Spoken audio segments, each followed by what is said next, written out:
राज्यों में हुए उपचुनाव में बीजेपी को बड़ा झटका लगा है। बीजेपी को 13 में से सिर्फ 2 सीटें नसीब हुई, लेकिन इन सारी हारी हुई सीटों में से उत्तराखंड की बद्रीनाथ सीट पर जिस तरह की हार मिली है उससे बीजेपी को बड़ा सदमा लगा है, क्योंकि बद्रीनाथ 4 धाम में आता है और विभिन्न पौराणिक स्थलों पर विकास कार्यों के बावजूद उसे हार मिली है, जैसे अयोध्या में राम मंदिर बनाने के बाद भी मिली। बीजेपी के लिए निश्चित तौर पर चिंता का विषय बनती जा रही है, क्योंकि लोकसभा चुनाव में भले ही यहाँ पर 5 सीटें मिली, लेकिन बद्रीनाथ सीट की हार के बाद तमाम सवाल खड़े हो गए हैं। और आपको बता दें कि इसके पीछे के कारण भी सामने आ रहे हैं, क्योंकि बीजेपी यहाँ का गुस्सा समझ नहीं सकी।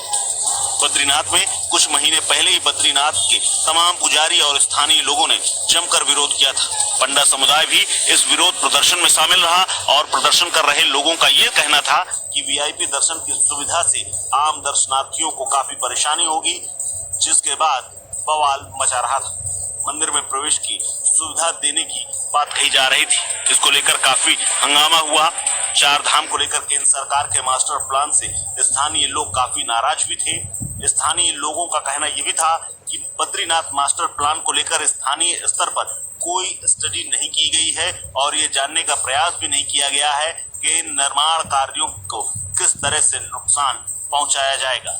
बद्रीनाथ में कांग्रेस परंपरागत तौर पर जीत हासिल करती आई है। राजेंद्र भंडारी ने 2022 में कांग्रेस के टिकट पर ही जीत हासिल की थी, लेकिन बीजेपी में जाते ही उनका सुपड़ा साफ हो गया।